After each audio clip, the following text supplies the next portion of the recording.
আমি জাতির কাছে এটা রেকর্ড হচ্ছে, ভুল করলে স্বীকার করা এটা দোষের কিছু না। এই কথা বলেন না কেন? এটা আমি কোরআনের পাখির কাছে শেষ শব্দ শুনেছিলাম যে ভুল কিছু করলে স্বীকার করবা, এর দ্বারা সম্মান আরো বাড়বে। যাচাই বাছাই না করে যেগুলো বলেছি ওগুলো আমি জাতির কাছে স্বীকার করছি, ক্ষমা চাচ্ছি। বাকি যেগুলো কোরআন হাদিস থেকে তথ্য দিয়েছি, একটা তথ্য আমার জানা মতে অন্তত ভুল হয়নি। জেনারেল কিছু কথা হয়তো গড়মিল হতে পারে, মিথ্যা না, মিস্টেক হতে পারে না। আমি মিথ্যা বলিনি, আমি ভুল তথ্য মিস্টেক হওয়ার কারণে বলে ফেলেছিলাম। তাও আমার নিজের কথা না, আমাকে বলা হয়েছিল, আমি যাচাই না করে বলেছিলাম। এই জন্য যাচাই না করে বললে যে ক্ষতি হয়ে যায় এটা আমি টের পেয়েছি। এই যে ফারুকের কথাটা বলেছিলাম, এটা আমার কথা না। বগুড়াতে ওই দিন স্টেজে ওঠার আগে কওমি মাদ্রাসা এক মহাতামিম, উনি আমাকে মোটরসাইকেলে নিয়ে যাচ্ছিলেন স্টেজে দিনের বেলায়। ওই সময় আমাকে ওঠার আগে বললেন যে কিছুক্ষণ আগে ফারুকি কট খেয়েছে, ওই জায়গায় ইন হয়েছে। ওনার কথাটা আমি আসলে যাচাই করার সময় পাইনি, ওখানে আর 1.5-2 মিনিট পরে আমি স্টেজে। এই জন্য বলে ফেলেছিলাম, এটা ঠিক হয়নি। এরকম আরো যে তথ্যগুলো বিভ্রাটের কারণে যে যাচাই বাছাই না করে যেগুলো বলেছি ওগুলো আমি জাতির কাছে স্বীকার করছি, ক্ষমা চাচ্ছি। বাকি যেগুলো কোরআন হাদিস থেকে তথ্য দিয়েছি, একটা তথ্য আমার জানা মতে অন্তত ভুল হয়নি। জেনারেল কিছু কথা হয়তো গড়মিল হতে পারে, মিথ্যা না, মিস্টেক হতে পারে। মিথ্যা আমি বলিনি কোনো তথ্য। কোরআনে কারিম তো প্রশ্নই আসে না, হাদিসেরও প্রশ্ন আসে না। জেনারেল যে কথা, বাংলা কথা কিছু বলা হয়, এর ভেতরে হয়তো যাদের কাছে শুনেছি এই মানুষগুলো ওই রকম গ্রহণযোগ্যতা সম্পন্ন মানুষ না। এই জন্য আমি জাতির কাছে এটা রেকর্ড হচ্ছে, ভুল করলে স্বীকার করা এটা দোষের কিছু না। এই কথা বলেন না কেন? এটা আমি কোরআনের পাখির কাছে শেষ শব্দ শুনেছিলাম যে ভুল কিছু করলে স্বীকার করবা, এর দ্বারা সম্মান আরো বাড়বে। কিন্তু আমাদের চরিত্র, বাংলাদেশের মানুষের ভুল করলে স্বীকার করা তো দূরের কথা, আরো বৃদ্ধি বাড়ে। এই কথা বলেন না কেন? এখনো পর্যন্ত যারা এই 5 আগস্টের সাথে জড়িত, এত বড় গণহত্যার সাথে, এখনো অনেকে স্বীকার করতে রাজি না। স্বীকার করেন, আপনি অনুশোচনা করেন, অনুতপ্ত হয়ে বলেন যে না, ভুল হয়ে গেছে, শাস্তি যা আছে দেন। তাহলে শাস্তি যা আছে, 165টা মামলা হয়েছে। আমার 2 মামলায় যদি 3 বছর হয়, 165টা মামলা তোমার তো মিথ্যা ছিল, আর আপনার জেনুইন মামলা। কথা বলেন না কেন? ডক্টর ইউনূস কয়েকদিন আগে ঘোষণা দেয়নি যে শুধু 5 আগস্টের বিচার না, 2006 থেকে 28 অক্টোবর থেকে শুরু করে 24-এর 5 আগস্ট পর্যন্ত যা হয়েছে সব বিচার আমরা করব। আর আমরা মামলা আমরা দেখতে পাচ্ছি এইভাবেই মামলা হয়েছে। সুতরাং 165টা মামলারও যদি 1.5 বছর করেও শাস্তি হয়, কতদিন হতে পারে আপনি বলেন? আমার মনে হয় আপনি কব্বরে চলে যাবেন, এরপরে আবার জীবিত হবেন, এরপরে আবার কব্বরে যাবেন। মানুষ হত্যা করলে 5টা অপরাধ আল্লাহ নিজে বলেন, আমা ইয়াকতুল মুমিনা মুতাআম্মিদান ফাজাযাউহু জাহান্নাম। প্রথম পুরস্কারই আল্লাহ তাকে দেবে জাহান্নামে। সুতরাং জুলাই আগস্টের গণহত্যার সাথে যারা জড়িত, তারা তো 1টা 2টা না, 3732 জন মানুষ মেরে ফেলেছে। কোনো কারণ দেখাতে পারবেন না যে এই কারণে মারলাম, না, বিনা কারণে। আদালত কর্তৃক, কোনো বিচারালয় কর্তৃক কোনো ফাঁসির রায় হয়েছিল এই 3732 জনের পক্ষে? না। কেন আপনি মেরে ফেললেন? যারা এর সাথে জড়িত, টপ টু বটম যেই হোক, হয় কেউ ডাইরেক্ট, কেউ ইনডাইরেক্ট, প্রত্যেকের পুরস্কার আল্লাহ দেবেন জাহান্নামে। আমরা অনেকে এই মনে করে আসি যে যাবো না, 5 বছর থাকবো, জাহান্নামে যাওয়ার পর আবার বের করে দেবে আল্লাহ। পরের শব্দ দিয়েছেন খালিদান ফিহা, 2 দিন পরে বের হবা না, স্থায়ী ভাবে থাকা লাগবে। এই খালিদান ফিহা, স্থায়ী ভাবে থাকা লাগবে। কতদিন এটা আর বলা নেই। বলেন তো, এটা আর বলা নেই। ফাঁসির যাদের রায় হয়, যে মানুষগুলো যাবজ্জীবন পায়, এ সর্বনিম্ন 30 বছর জেল খাটা লাগে। কাজকর্ম করে দিলে 22 বছর, এর নিচে নেই। 22 বছর আপনাকে খাটাই লাগবে। তাও তো একটা নির্দিষ্ট মেয়াদ আছে যে 22 বছর বা 30 বছর পরে আপনি বের হবেন। খালিদান ফিহার ভেতরে কিছুই নেই যে কবে আপনি বের হবেন। আরো কড়া কথা আছে এই খালিদান ফিহার পক্ষে, ইউরিদুনা আইয়াখরুজু মিনান নার ওমা হুম বিখারিজিনা মিনহা ওয়া লাহুম আযাবুম মুকিম। এই মানুষগুলো চেষ্টা চালাবে বের হওয়ার জাহান্নামের আগুন থেকে, আল্লাহ আবার ফিরিয়ে দেবেন। শুধু ফিরিয়ে দেবেন এতটুকুই আল্লাহ বলেননি, ওয়া লাহুম আযাবুম মুকিম, স্থায়ী আযাব দেবেন তাদের উপর। বের হওয়ার চেষ্টা করলে আযাব বেড়ে যাবে। আফামান হাক্কা আলাইহি কালিমাতুল আযাব আফা আনতা তুনকিযু মান ফিন্নার। আমি আল্লাহ যাকে নির্ধারিত শাস্তি লিখে দিয়ে জাহান্নামে পাঠিয়ে দিয়েছি, হে নবী আপনি কি পারবেন ওকে জাহান্নামের আগুন থেকে বের করে নিয়ে আসতে? তার মানে এরকম অপরাধে যারা অপরাধী, বিশেষ করে তিনটা, তার ভেতরে মানুষ হত্যা একটা, আরো দুইটা আমি বাকি পরে বলবো। যারা মানুষ হত্যার সাথে জড়িত, সে যেই হোক, বিশ্বাস করেন কোরআনে কারিম জানাচ্ছে তাদেরকে স্থায়ীভাবে জাহান্নামে থাকা লাগবে। কোন বাবা, কোন পীর সাহেব আপনাকে বাঁচাতে পারবে না। আল্লাহ এতটুকু যদি শেষ করে দিতেন, তাও তো আমরা আয়াতটা অন্তত এ পর্যন্ত বলে শেষ করতাম। এর পরের শব্দগুলো আরো কঠিন। আল্লাহ পাক বলেন ওয়ালা আনাহু, আমি নিজে তাকে লানত দেব। আগাদিবাল্লাহু আলাইহি, আমি নিজে আল্লাহ তার উপরে রেগে থাকব। ওয়াদালাহু আযাবাম মুহিনা, আযাবান আযীমা, যন্ত্রণাদায়ক শাস্তি আমি আল্লাহ তার জন্য রেডি করে রাখলাম। জোরে বলেন নাউজুবিল্লাহ। আমার আফসোস হয় তাদের জন্য যারা ইচ্ছাই হোক অনিচ্ছাই হোক এই মানুষ হত্যার সাথে যারা জড়িত ছিলেন। পৃথিবীর বিষয়টা বলছি এই কারণে, এখন এদের যদি বিচার করা না হয়, আগামীতে যারা চেয়ারে বসবে এরা আরো বেপরোয়া হবে। এই জন্য 165টার উপরে মামলা হয়েছে, যারা পালিয়ে গেছে দুই বোন একসাথে, তাদের নামে আমরা চাই যে ট্রাইব্যুনাল গঠন হয়েছে খুব তাড়াতাড়ি ডক্টর মোহাম্মদ ইউনূসের মাধ্যমে খুব তাড়াতাড়ি বিচারটা শেষ করেন। আগামী যারা দেশে আসবে ক্ষমতার চেয়ারে, তারা চিন্তা ভাবনা করে চেয়ার চালাবে। আর এটা যদি না হয়, এই হত্যা আপনি কিয়ামতের আগে আর বন্ধ করতে পারবেন না। কারণ মানুষ মনে করবে যে এরকম হয়। এই জন্য আমরা চাই দেশকে শান্তি, স্বস্তি, নিরাপত্তা দেওয়ার জন্য এদের বিচার খুব তাড়াতাড়ি করা হোক। কথা বলেন না কেন?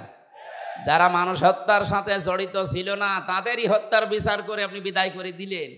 আর যারা সরাসরি বিচার করার জন্য একেবারে উপযুক্ত, আপনি নিজের জ্ঞান থেকে একেবারে বিবেক দিয়ে বলেন, যাদের বিচার করা হয়েছিল মানুষ হত্যার দায়ে, ধর্ষণের দায়ে, সাক্ষী ছিল না, সোনা সাক্ষী ছিল।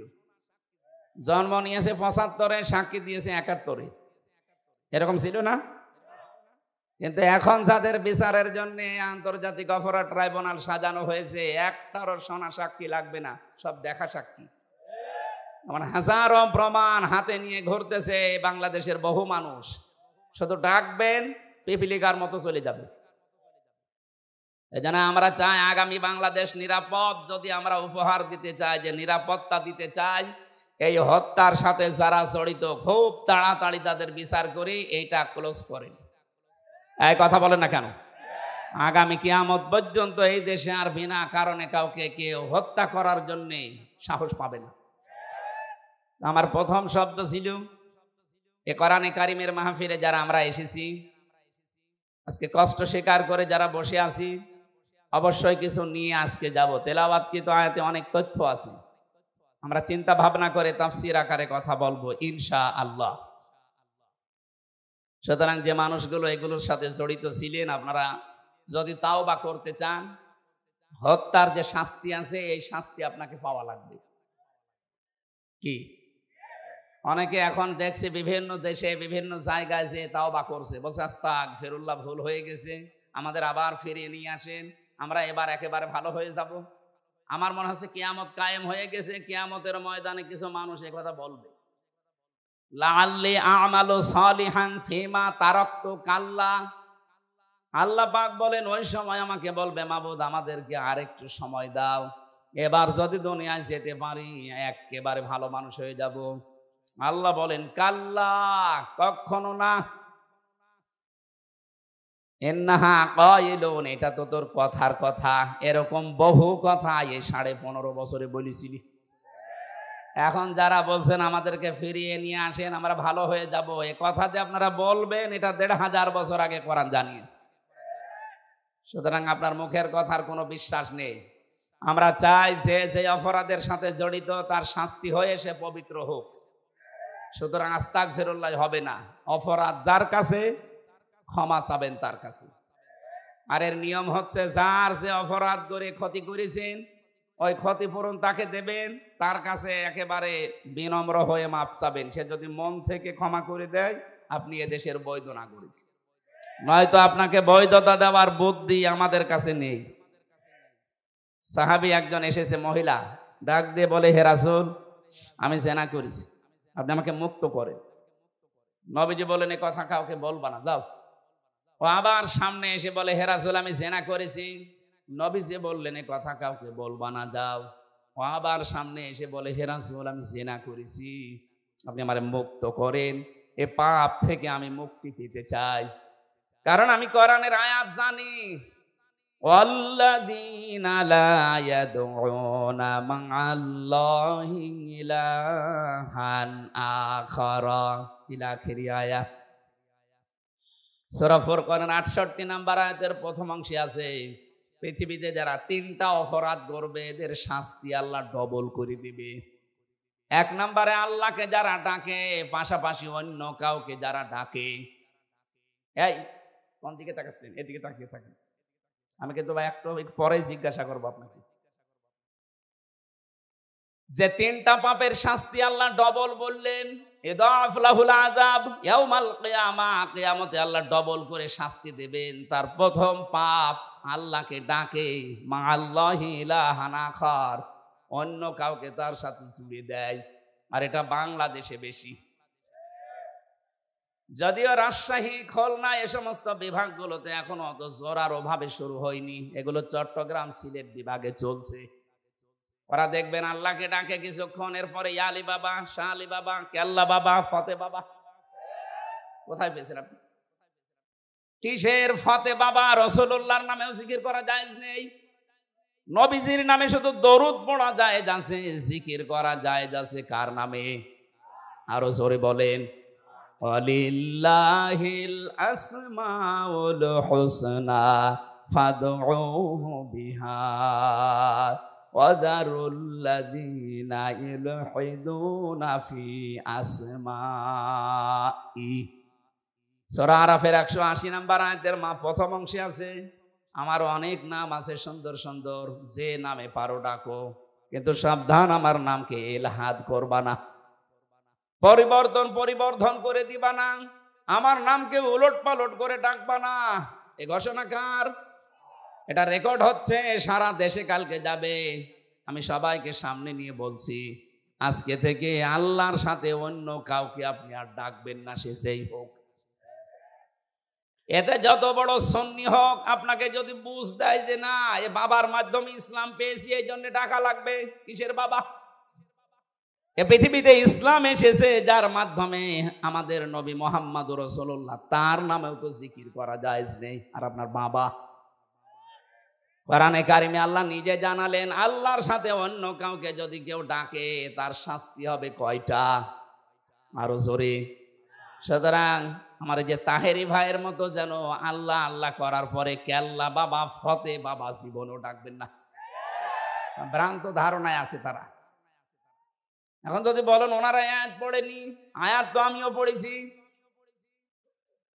উনি এইভাবে যদি বুঝতেন যে মা আল্লাহি ইলাহান আখারা, আল্লাহর সাথে অন্য কাউকে যারা ডাকবে তাদের শাস্তি হবে ডবল। যদি বানিয়ে বলি, যারা আলেম আছে বলেন তো। দ্বিতীয় নম্বর তো এতক্ষণ বললাম যে মানুষ হত্যা করলে তার শাস্তি ডবল হয়। 3 নম্বরে ওয়ালা ইয়াজনুন, জেনা করা যাবে না। জেনা আছে না নেই দেশে? এখন এই যে যারা ধরা পড়ছে, এগুলোর প্রকাশ্য ভিডিও, অডিও, জেনা সব প্রকাশ পেয়ে যাচ্ছে।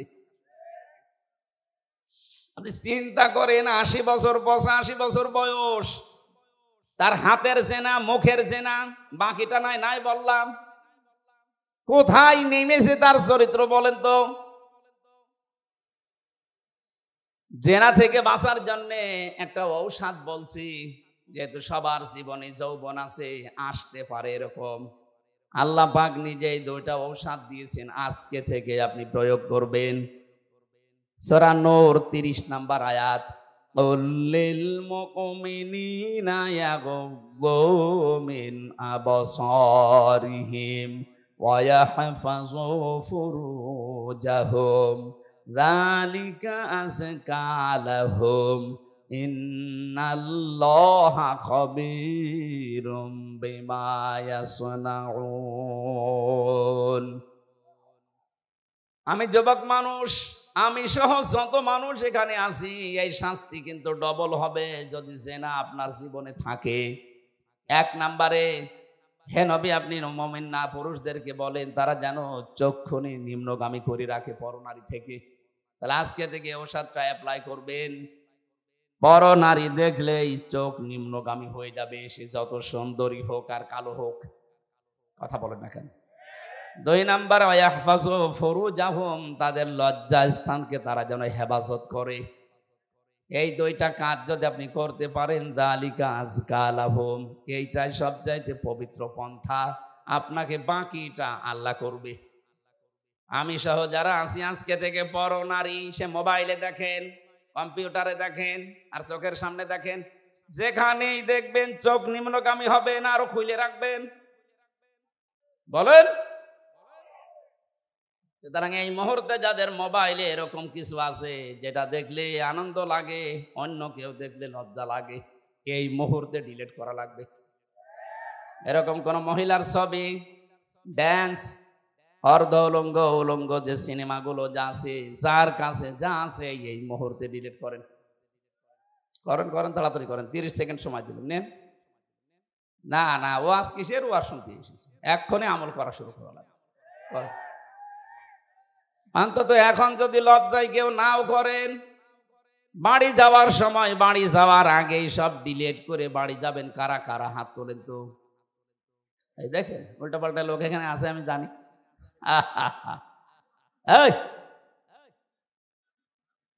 যারা আছে বাড়ি যাওয়ার আগে এগুলো শেষ করে যাবে। জেনা থেকে বাঁচা এটা আল্লাহর রহমত ছাড়া সম্ভব না, বিশেষ করে আমাদের যে জামানা চলছে এখন, তো প্রত্যেকটা জায়গা জেনা দিয়ে পরিপূর্ণ করে দিয়েছে, বিশেষ করে 15.5 বছরে যা করেছিল। কথা বলেন ঠিক কিনা? জাতিকে আমাদের বাঁচাতে হবে। আমি বলছিলাম, মেয়েটা ডাক দিয়ে বলে, হে রাসূল, আমি যেহেতু জেনা করে ফেলেছি, এখান থেকে যদি মুক্তি পেতে হয় তাহলে যে শাস্তি আছে আল্লাহর কোরআনের, ওইটা প্রয়োগ করেন।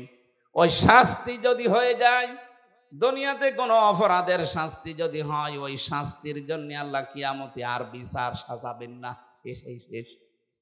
আপনি যদি চুরি করেছেন, যদি হাত কেটে দেওয়া হয়, তাহলে কিয়ামতে এই বিচার আল্লাহ করবে না।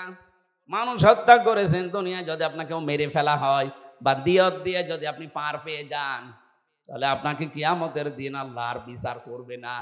জেনা করেছেন, বিচার হয়ে যাক, কিয়ামতে আল্লাহ এই বিচার আর করবে না। তাহলে আমার প্রশ্ন হচ্ছে, যারা 15.5 বছরে জুলুম, অত্যাচার, নির্যাতন, গুণ, খুন, আয়না ঘরের সাথে যারা জড়িত, তারা এই অপরাধগুলো যদি মাফ করাতে চান, যার কাছে অপরাধ করেছেন তার কাছে স্বীকার করে ওর ক্ষতিপূরণ দিয়ে দেন। আমি কথা বোঝাতে পেরেছি? আপনি আয়না ঘরে রেখেছিলেন যাদেরকে, তাদের কাছে যে বলেন যে তোমার বিশাল ক্ষতি করে দিলাম। এই যে ব্যারিস্টার আরমান, আমান আজমি সহ আমি 14 বছরের মানুষ ওখানে দেখেছি আছে, কেউ 5 বছর, 7 বছর, 8 বছর, 10 বছর, 14 বছর পড়ে আছে। এত বড় বড় নখ হয়ে গেছে, চুল দাড়ি গোপ, মনে হচ্ছে কেউ জঙ্গল থেকে বেরিয়ে আসতেছে। রিমান্ডে যখন আমার মাটির নিচে নিয়ে যেত, কিছু মানুষকে দেখেছি এই নখ দিয়ে খসিয়ে খসিয়ে ওই দেওয়ালের সাথে মাটির নিচে লিখে রেখেছে, যদি কেউ বাইরে যেতে পারেন এই নাম্বারে জানাবেন যে আমি বেঁচে আছি। টের পাচ্ছি একটা মানুষ 10 বছর, 14 বছর জানে না যে কোন বছর চলছে, জানে না এটা যে কি মাস তাও তার জানা নেই, কি বার তাও জানে না, কয়টা বাজে তা তো জানেই না। অথচ তার মাথার উপর দিয়ে গাড়ি ঘোড়া চলছে, মানুষ চলছে, হালকা আওয়াজ পাওয়া যেত। এই ছেলে, এখানে কি করেন? কি ইয়ার কি মারাস নাকি? দেন না, মেয়ে দেন। এখান থেকে যান, যান। আবার দাঁড়িয়ে আছে কোন কারণে? যান এখানে, যান। কথা বলা যাবে না। কি কঠিন ভয়ঙ্কর পরিস্থিতি শুনলে আপনাদের ভয় লাগে। আর আমরা নিজে ফ্রেশ হয়েছিলাম মাত্র 10 দিন, আমি তাই পাগল হয়ে গেছি।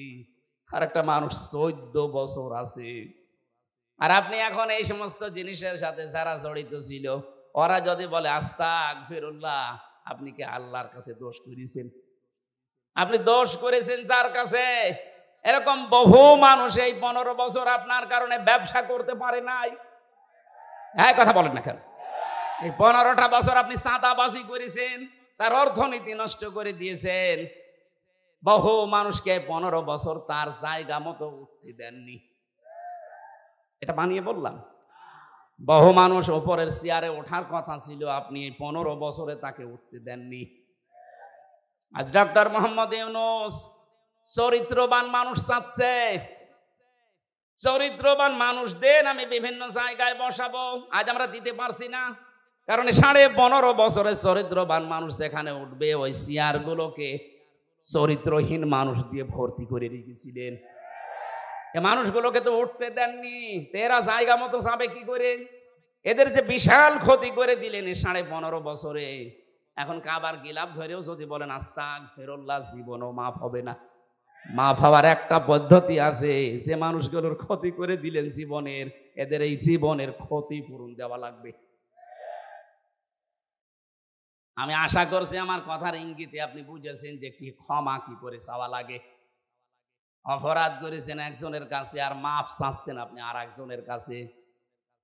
এক ওসি পেয়েছিলাম জেলখানায়, আমারে বলছে, হুজুর দেখেন তো আমার তওবাটা কেমন করে হয়ে গেল। কি? সেই যে নির্বাচন কেন আমি বাইরে ছিলাম, আমার যে কনস্টেবল আছে, আমার যে এসআই আছে, এএসআই আছে, দারোগা আছে, যা এদেরকে নিয়ে আমি আল্লাহর রাস্তায় ভোট কাটা আরম্ভ করলাম। রাত 12টার পর থেকে, কোরআন শরীফ আমার সামনে, এইভাবেই বলছি। আমি ফাঁসির কন্ডেম সেলের ভেতরে আছি, উনি আমার সাথে দেখা করতে এই তাওবা শোনাচ্ছে যে আমি তাওবা করেছি, আমারটা কি হয়েছে। রাত 12:30টার পর থেকে আমরা আরম্ভ করলাম ফজরের আগ পর্যন্ত আল্লাহর নামে ভোট কাটতে কাটতে ফজরের আজান দিয়ে দিল। সব কমপ্লিট করে বাক্স জায়গা মতো পাঠিয়ে দিলাম। এবার গোসল করলাম, ওযু করলাম, 2 রাকাত নফল নামাজ পড়ে বললাম আস্তাগফিরুল্লাহ। হুজুর আমার এই তাওবা হয়েছে না। আপনি তো আল্লাহর কাছে দোষ করেননি, আপনি দোষ করেছেন হামজার কাছে। এ মানুষটাকে এমপি বানাতে 3.5 লাখ থেকে 4 লাখ হামজার রায় লাগে। এই কথা বলছেন এখানে। আর আপনি একা একা সব রায় দিয়ে দিলেন। আপনি যার জন্য দিয়েছিলেন সে তো পালিয়েছে, কিন্তু আপনার কি হবে? সবচেয়ে ভয়ঙ্কর কথা হচ্ছে, আপনার এই 15.5 বছরের ভেতরে যারা ভোট দিতে পারে না এমন অনেক মানুষ মারা গেছে, তাদের কাছে আপনি মাপ চাবেন কি করে? এটা সবচেয়ে ভয়ঙ্কর কথা। বেশি আছে যারা বাড়িতে বাড়িতে গিয়ে বললেন যে আপনার ভোট আমি দিয়েছিলাম, আপনি কিছু মনে করেন না, অন্তত এক একটা ভোট দিতে পারেননি, 10,000 করে টাকা দেবো, তাও তো সে মাফ করে দিতে পারে। কিন্তু যারা মরিয়ে গেল, কব্বরে আছে, তাদের কাছে আপনি মাপ চাবেন কি করে বলেন? এই যে বিশাল ক্ষতি করে ফেললেন, এই ক্ষতিপূরণ আপনি কিভাবে তুলবেন বলেন তো? এরকম ক্ষতি দেশে অনেকের হয়নি। মাপ নাই চাওয়া চাই জীবিত মানুষের কাছে, মরিয়ে গেছে, মাপ চাবেন কি করে? কি করলেন বলেন আপনি? এখন নিজের কি ক্ষতি করলেন? এরকম ক্ষতি যেন সামনে কেউ আর না করেন। অনেকে এরকম ক্ষতি করার জন্য মশানে বসে আছে যে দাঁড়ান, থালা হাতে আগে পাই। এই জন্যই তো বিচার ব্যবস্থায় যারা আছে শক্ত হওয়ার জন্য আহ্বান জানাচ্ছি। এমন বিচার করবেন আন্তর্জাতিক অপরাধ ট্রাইব্যুনালে, কিয়ামতের আগে যেন কেউ আটকে ওঠে মানুষ। তাছাড়া এটা বন্ধ হবে না। কথা বুঝতেছেন? আমার কথার সারাংশ এই মেয়েটা যেমন অপরাধ করার পরে, অনুশোচনা করার পরে বিচার নিজে নিয়ে এরপরে মারা গেছে, তার তওবা কবুল হয়েছে। আমরা চাই 15.5 বছরে যে সেই অপরাধ করেছে, আপনি তো জানেন কি করেছেন। আপনার কলমের খোঁচায় কত মানুষের উপরে চেয়ারে উঠতে পারে না, এর নিচে নেমে গেছে। তার কি ক্ষতি করে দিলেন বলেন? অথচ আপনি জানতেন যে সব যোগ্যতা আছে। বিশ্ববিদ্যালয়ে যারা ফার্স্ট ক্লাস ফার্স্ট হয় তাদেরকে শিক্ষক হিসাবে রেখে দেয়, শুধু আপনার কলমের কারণে হয়নি। এই যে বিশাল ক্ষতি সারা দেশে যারাই দায়িত্বে ছিল, 1628টা চেয়ারে, এগুলো সব জালেম। বিশেষ করে 1628টা চেয়ারে যারা ছিল, এগুলোর প্রত্যেকটা জালেম। আর কিয়ামতে এদের বিরুদ্ধে মামলা দেবে আল্লাহ নিজে। কারণ জালেমের বিরুদ্ধে মামলা হামজার না। আমিরে জামাত বলছে আমরা সত্যিকারের অপরাধীদের শাস্তি চাই, উনি সাধারণ ক্ষমা ঘোষণা করুক। আমরা যদি কিছু নাও বলি, জালেমদের বিরুদ্ধে মামলা সরাসরি দেবে কে? ইন্নামা সাবিলু আলাল্লাযিনা ইয়াজলিমুনা নাস, সূরা শূরা 42 নম্বর আয়াত। আল্লাহ বলেন আমি নিজে জালেমদের বিরুদ্ধে মামলা দেব। এই কথাটা কত ভয়ঙ্কর টের পাচ্ছেন? যিনি বিচারপতি তিনি মামলার বাদী। এই জন্য আপনার জন্য আফসোস করা ছাড়া আমাদের আর কিছু করার নেই। আপনার জন্য ক্ষমা চাইলেও ক্ষমা হবে না, কারণ জালেমদেরকে আল্লাহ হেদায়েত দিচ্ছে না, দেবেও না। আল্লাহু লা ইয়াহদিল কওমাজ জালিমিন। ইয়াহদি এটা মোজারে, বর্তমান ভবিষ্যৎ, প্রেজেন্ট ফিউচার। এই জন্য জালেমদের জন্য আফসোস, সামনে যেন কেউ আবার জালেম না হয়ে যায়। কথা বলো না কেন? আমরা দেখতে পাচ্ছি বাংলাদেশে এখনো বুঝে হোক না বুঝে হোক, আবেগে হোক আর যেভাবেই হোক, অনেকেই জালেম হওয়ার জন্য চেষ্টায় আছে। না, আপনি জালেম হবেন না, মাজলুম হন। মাজলুম হলে অসুবিধা নেই, কিন্তু জালেম হলে খবর আছে, আল্লাহর মামলার আসামি হয়ে যাবেন, জান্নাত হারাম আপনার জন্য। চিন্তা চেতনার পবিত্রতা দরকার আমাদের। আমি তাজ্জিবিন শব্দ থেকে এসেছিলাম। আজ যাদের সবচাইতে বড় পবিত্র তাদের বিশ্বাস আকীদার, তাদের উপরে আপনি এই শব্দটাকে পুরা উল্টিয়ে বলছেন আপনার আকীদা খারাপ। এটা একটা জুলুম তাদের উপরে। এই কথা বললেন না কেন? তাদের আকীদা যদি খারাপ হবে, যে মানুষগুলোকে আপনি বিদায় করলেন, এদের প্রত্যেকের কাছে এই অফার ছিল যে আপনি শুধু দলটা ছেড়ে দেন, তাহলে আপনার ফাঁসির রশি গলায় থাকবে না, ফুলের রশি আসবে। ওরা বলেছিল না, যে আকীদায় আছি, ইয়াকুলুনা তাজ্জিবিনা সালামুন আলাইকুম উদখুলুল জান্নাহ, এটা আমরা দেখতে পাচ্ছি, সুতরাং না, জীবনেও পাল্টাবো না। এই কারণে তাদের ফুলের মালা থেকে ফাঁসির মালা পর্যন্ত চলে এসেছে, নিজের আকীদা বিশ্বাস তারা পাল্টায়নি। আর আপনি জীবনে কোনোদিন ফাঁসির রশি দেখানোনি, ফতোয়া দিয়ে যাচ্ছেন আপনার আকীদা খারাপ। আকীদা খারাপ হলে তারা এখনো বেশি থাকতো আমাদের মাঝে। এই কথা বলেন না কেন? রাজার হালে থাকতো।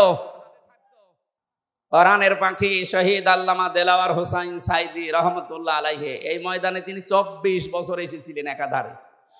আমি জেলের এই 3 বছরে মাত্র একদিন তার সাথে ছিলাম। তার কাছে বহু অফার এসেছিল। আমার এইভাবে ভালোভাবে চেনি না, ওনার মানে অনেক কিছুই তো দুর্বল হয়ে গেছি।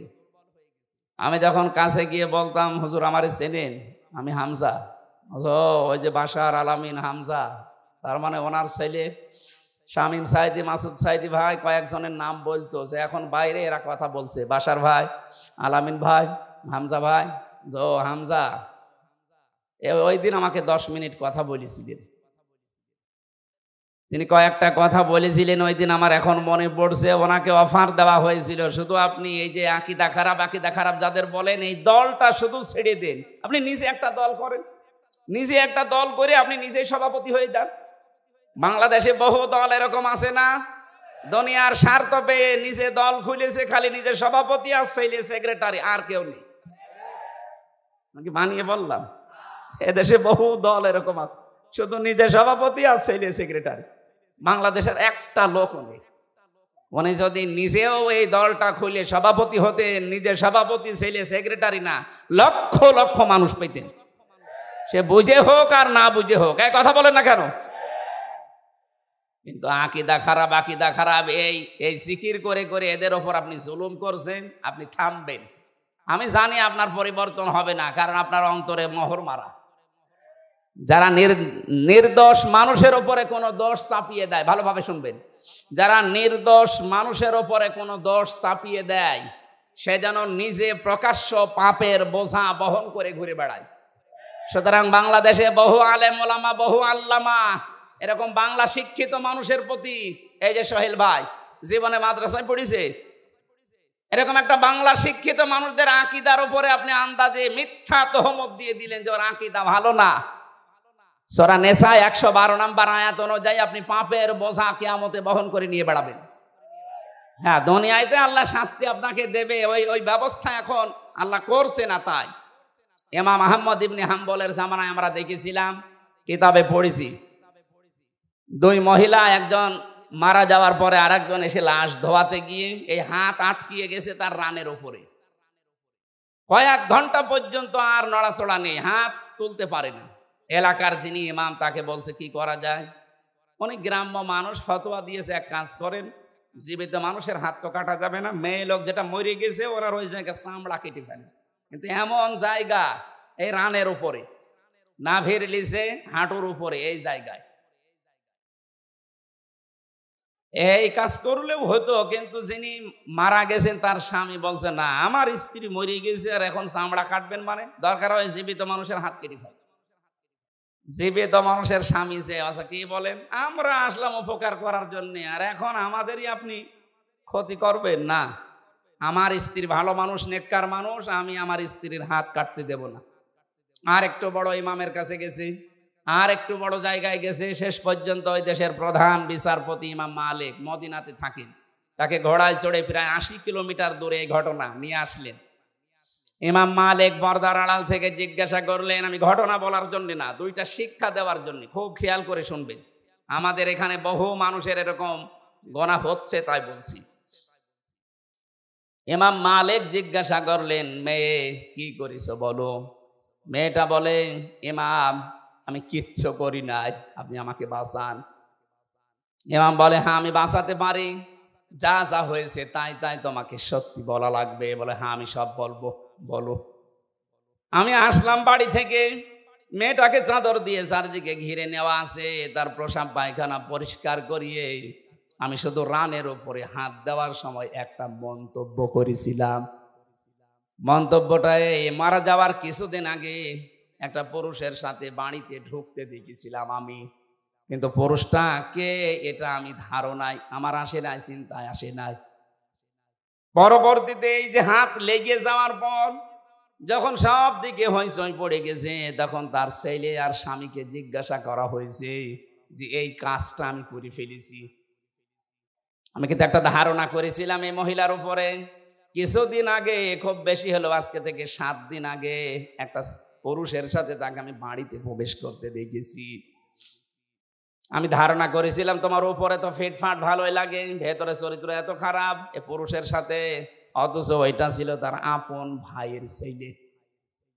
ভাইয়ের ছেলে তার জন্য কি হয় বলেন তো, ফুফু। কি হয়? 14 জন পুরুষের সাথে একজন মহিলার দেখা করা যায় যাচ্ছে, তার ভেতরে এইটা একটা। কথা বলেন না কেন? 14 জন পুরুষের সাথে একজন মহিলার দেখা করা যায় যাচ্ছে, তার ভেতরে এইটা একটা। নিজের আপন ভাইয়ের ছেলে, আপন বোনের ছেলে, এদের সাথে দেখা করা ফুফুর জন্যে, খালার জন্যে জায়েজ নেই? বলেন বলেন। তা আমি তো পর পুরুষ মনে করে আন্দাজে ধারণা করেছি, নিক্ষেপ করার কারণে আমার মনে হয় আল্লাহ হাত আটকিয়ে দিয়েছে। ইমাম মালিক বললেন, হ্যাঁ এটা আমি ধারণা করছি। কোরআনে কারিম এরকম একটা কথা আল্লাহ জানিয়েছেন, অমাইয়া কেসেবে খতিআতান আও ইসমান সুম্মা ইয়ারমি বিহি বারিআন ফাকাদ হিতামালা বুহতানা ওয়া ইসমাম মুবিনা। দুনিয়াতে এমন বহু মানুষ আছে নিজে পাপ করে, নিজে অন্যায় করে, আর অন্যায়টা যখন সংগঠিত হয়ে যায় তখন একটা নিরপরাধ ভালো নির্দোষ মানুষের ওপরে দোষটা চাপিয়ে নিজে ভালো সাজে। সে যেন প্রকাশ্য পাপের বোঝা বহন করে নিয়ে বেড়াচ্ছে। আমার তো এই আয়াত পড়ার পরে মনে হচ্ছে বাংলাদেশে বিশেষ করে 15.5 বছরে বহু মানুষ এই আয়াতের সাথে 100 ভাগ মিলে যাচ্ছে। নিজে অন্যায় করে, নিজে রাতের বেলা গাছ কাটে, নিজে রাতের বেলা গাড়িতে আগুন লাগায়, আর ভালো মানুষের ওপরে দোষটা চাপিয়ে তাকে ধরিয়ে দেয়। এক কথা বলে না কেন? ভালো মানুষ ঘুমিয়ে আসি ঘরে, চোখ খুলে দেখছি থানার হাজতে, কি গো তুই গাছ কেটেছিস? কখন? স্বপ্নে। এক কথা বলছে না, এটা হয়েছে না বানিয়ে বললাম? কখন কাটলাম? আমি তো ঘরে ঘুমিয়েছিলাম, ওই ঘুমের ভেতরে স্বপ্নে। এই জন্য মামলা ওরকম স্বপ্নের মামলা, গায়েবী মামলা। এক একজনের নামে 300, 500, 550 পর্যন্ত মামলা দেখেছি। সত্যি মামলা হলে 5টার বেশি তো দিতে পারেন না, 550 মামলা কিভাবে দিলেন ওই স্বপ্নে? কি করেছেন বলেন তো আপনি? 3 বছরে বহু মানুষ আমাকে এসে বলছে, হুজুর আমার মামলা 313টা, মনে আছে বদরের সাহাবীদের উনি পুষিয়ে ফেলেছে। ইমাম মালিক ডাক দিয়ে বললেন, আল্লাহর বান্দি, তুমি যে অপরাধ করেছো, এই যে আন্দাজে একটা নিরপরাধ মানুষের উপরে এটা নিক্ষেপ করার কারণে তুমি পাপের বোঝা বহন করে এখন নিয়ে বেড়াচ্ছ, আল্লাহ আটকিয়েছে এই কারণে। হ্যাঁ, তোমাকে মুক্তি দিতে পারি, 2টা শর্ত মানা লাগবে। কোরআনে কারীম জানাচ্ছে, ওয়াল্লাযীনা ইয়ারমুনাল মুহসানাতি সুম্মা লাম ইয়াতু বিআরবা'াতি শুহাদা ফাজলিদুহুম সামানিনা জালদা সামানিনা জালদাতা ওয়ালা তাকবালু লাহুম শাহাদাতান আবাদা ওয়া উলাইকা হুমুল ফাসিকুন। সূরা নূরের 4 নম্বর আয়াতে আল্লাহ 2টা তথ্য দিয়েছেন। আল্লাযীনা ইয়ারমুনাল মুহসানাত, যারা নেককার সতী সাধবী নারীর উপরে জেনার তহমত লাগায়, অপবাদ দেয় ব্যভিচারের, সুম্মা লাম ইয়াতু বিআরবা'াতি শুহাদা, 4 জন সাক্ষী জোগাড় করতে পারে না, আল্লাহ বলেন ফাজলিদুহুম সামানিনা জালদা, তাদের প্রথম শাস্তি 80টা বেত মারা লাগবে। 2 নম্বরে ওয়ালা তাকবালু লাহুম শাহাদাতান আবাদা, কখনো তাদের সাক্ষী আর এই দুনিয়ায় গ্রহণ করা হবে না। তুমি যেহেতু অপরাধ করে ফেলেছো, বিনা কারণে একটা নিরপরাধ নেককার মহিলার উপরে জেনার এই তহমত লাগিয়েছো ধারণার মাধ্যমে, সুতরাং তোমাকে 2টা, 1 নম্বরে 4 জন সাক্ষী জোগাড় করা লাগবে। কোথায় পাবে? সাক্ষী আছে নেই। এটা যখন নেই তোমার 2য় নম্বর। 1ম নম্বর সাক্ষী যখন নেই, তাহলে এই শাস্তি পাওয়া লাগবে। আর দুনিয়ায় যতদিন বেঁচে আছো কোনোদিন তোমার সাক্ষী গ্রহণ করা হবে না। বাংলাদেশে আয়াতটা যদি সংসদে কায়েম থাকতো, আল্লাহর কসম এদেশের বহু মিথ্যা মামলা এমনি মিটে যেত, কারণ সাক্ষী জোগাড় করতে পারতেন না। 2 নম্বরে যারা সাক্ষী ঠিক পর্যন্ত দিতে পারবে না, এই মানুষগুলোর কোনোদিন তাদের পক্ষে আর সাক্ষী দেওয়া বৈধ নেই, জায়েজ নেই, তাদের সাক্ষী আর গ্রহণ করা হতো না। আমার মামলার যারা আয়ু ছিল বলেন তো, এই কয়েকদিন আগে আমার মামলা সব খারিজ হয়ে গেছে, আদালত কর্তৃক প্রমাণিত যে আমি নির্দোষ, আমার কোনো দোষ নেই। তাহলে বিনা কারণে মামলার আয়ু থেকে যারা পালিয়েছে 2 বোন মিলে, ওনাদের পর্যন্ত এই মামলা শুনলাম একেবারে পর্যন্ত টপ টু বটম। যারা জড়িত এই মিথ্যা মামলা দিয়ে আমাকে 3টা বছর নষ্ট করে দিলেন জীবন থেকে। কথা বলেন না কেন? শুধু আমাকেই তো শেষ করেননি, আমার পরিবারটা, আমার 2টা মেয়ে, স্ত্রী, মা, বাবা, আরো আমার হিতাকাঙ্ক্ষী যারা, এ মানুষগুলোকেও কষ্ট দিয়েছেন। এদেশে কোরআনের জন্য আমাকে যারাই ভালোবাসতো সবাই কষ্ট পেয়েছে 3 বছর। তাহলে এই কাজটা যারা করলেন, আপনি তো সাক্ষী একটা জোগাড় করতে পারেননি। যাদের নাম দিয়েছিলেন সাক্ষীতে, আগস্টের 5 তারিখের পরে তারা বলছে ওগুলো সাক্ষী না, আমরা দেব না, আমরা মানি না। টাকা পেয়েছিলাম, টাকা খেয়ে শোধ। সাক্ষী তারা তো দিল না, মামলা খারিজ হয়ে গেল। এমনকি ওই দিন আমি দেখেছি, আমি আদালতে নিজে দাঁড়িয়েছিলাম, জজ সাহেব এগুলো দেখার পরে বলছে কি দেখে বিচার করবো, তো কোনো মাল নেই, যান সব খারিজ করে দিলাম। মনে মনে বলছিলাম যে স্যার, এই 3 বছর তো মামলা আপনার কাছে ছিল, তখন তো বলেননি মাল নেই, হঠাৎ করে এখন বলছেন যে মাল নেই। উনি এই কথাই আমাকে বলতো, হুজুর কিছু করার নেই, হাত বাঁধা ছিল। কথা বলছেন এখন? এতদিন পর্যন্ত হাত বাঁধা ছিল, এই জন্য কিছুই বলতে পারি না। এখন হাত খোলা আছে, যা আসবে এরকম কিছু পাইলে আমি খারিজ করে দেব। ওই দিন আমাদের একবারে 9 জন কি মামলা থেকে অব্যাহত দিয়ে দিয়েছে। আমরা চাই এদেশে শুধু একটা হাত খোলা ছিল, আর বাকি সব হাত বাঁধা ছিল। এখন যেহেতু সব হাত খোলা আছে, এজন্য কিছুটা ন্যায় বিচার পাওয়া যাচ্ছে। আগামীতে যারা আসবে, এদেশে সবার হাত যেন আবু সাঈদের মতো এভাবে খোলা থাকে। হাত খোলা থাকলে ন্যায় বিচার পাওয়া যাবে। এই যে যারা আমার মামলার আয়ু থেকে শুরু করে যারা জড়িত, এই মানুষগুলোর সাক্ষী আর কোনোদিন গ্রহণ করা হবে না। আর নিরপরাধ মানুষের প্রতি জঙ্গি মামলা দিয়েছিলেন, যেটা আমি জানি না। আপনি যদি আমাকে বলতেন যে এই শিবির করে, জামাত করে, তাও তো একটা মেনে নেওয়া যাইতো, তাও তো আমি এই সময় অ্যাক্টিভ ছিলাম না। আর আপনি আন্দাজে এমন মামলা দিলেন, জীবনের না আমি শুনিনি। যে যে অপরাধ করে না, ওই অপরাধে তাকে যদি কেউ অপরাধী বানায়, ওই অপরাধ যতদিন সে না করবে ততদিন তার মরণ হবে না। এই জন্য জঙ্গি নাটক যারা সাজিয়েছিলেন, আজপিরা সবগুলো তারা এই জঙ্গি মামলারই আসামি। বিশেষ করে কাউন্টার টেরোরিজমের ওই সময় যিনি প্রধান ছিলেন, ওর নাম মনিরুল। এই জঙ্গি শব্দটাকে পুঁজি করে দেশে বহু মানুষকে মাটির নিচে নিয়েছে, বহু মানুষকে জীবিত অবস্থায় জান কবজ করে ফেলেছে। এটা যারা সাজিয়েছিলেন আজ দেখেন তারা এই মামলার আসামি। কোরআনের কথা যে কত বাস্তব, যে অপরাধ যে করে নাই তার উপরে যদি বিনা কারণে ওই দোষ কেউ চাপিয়ে দেয়, ওই দোষে আল্লাহ তাকে আগে দোষী করায়। এগুলো যারা জড়িত তাদেরকে আল্লাহ এই অপরাধী এখন বানাচ্ছে। আপনারা শিক্ষা নেবেন, আন্দাজে বিনা কারণে নিরপরাধ মানুষকে যেন উল্টা পাল্টা দোষ দেবেন না। কথা বলেন না কেন? এরপরও যদি কারো শিক্ষা না হয়, আমার মনে হয় ওর কপালে হেদায়াত আর নেই। তুমি যেহেতু সাক্ষী জোগাড় করতে পারো নাই, তোমার শাস্তি এখন হবে কি? 2 নম্বরে সামানিনা জালদা, 80টা বেত মারা হবে। জাল্লাদকে নিয়ে আসো। 80টা বেত চলছে, 79টা হয়ে গেছে, হাত খোলে না। জাল্লাদ বলে, ইমাম কি করবো, আর একটা বাকি আছে। ইমাম সাহেব বললেন, দাঁড়ান, আমি কোরআনের আয়াতে 100% বিশ্বাস করি। আল্লাহ পাক কোরআনে কারিমে জানিয়েছে, ওয়া তাম্মাত কালিমাতু রাব্বিকা সিদকাও ওয়া আদলা লা মুবাদদিলা লিকালিমাতি। আমি আল্লাহ কোরআনে যত কথা দিয়েছি সব সত্য। সব কি? আরো জোরে বলেন। 2 নম্বরে ইনসাফপূর্ণ। 3 নম্বরে কোনদিন আমার কোরআনের কথা কিয়ামত পর্যন্ত কোনো পরিবর্তন হবে না, রদ বদল হবে না।